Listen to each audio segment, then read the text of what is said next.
السلام عليكم اخوان عم قريب ان شاء الله. حنا في اللقطات الاخيره. هذا هو البيرو ديال مدينه فاس، المدينه العلميه.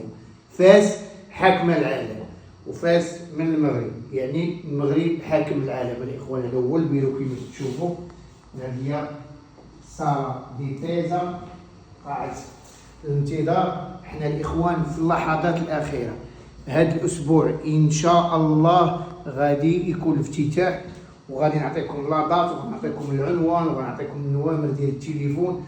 ومرحبا بجهات فاس مكناس، ومرحبا بالناس ديال تازا، وجده، الحسيمه، ازر، والماس، بولمان، سيدي حرازم، مولاي يعقوب، فاس وما جاورهم الاخوان. حنا كما قلت لكم في اللقطات الاخيره.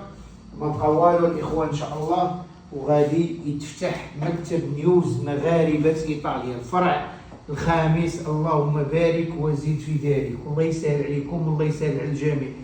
واي واحد بغى يتاكد من كونطرا، من روسي، مواعيد، التجمع العائلي، النولا وسطى، بالجنسيه، توريست، ما يتعلق بايطاليا، والله يسهل عليكم والله يسهل على الجميع. كما قلت لكم الاخوان عما قريب، وانتظروا الفيديو ان شاء الله قريب.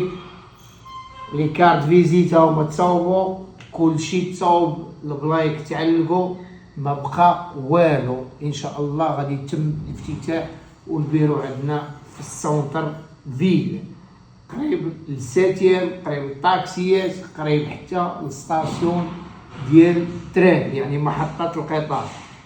بغيت نقول لكم الناس التجمع العائلي بالجنسيه بنولا وسطى كونتراست، ما عندكمش تخافوا. خوكم طارق جا حتى لعندكم. وتحيه للناس ديال فاس، الله يعمرها دار، وتحيه للمغاربه كاملين، الله يسهل على الجميع.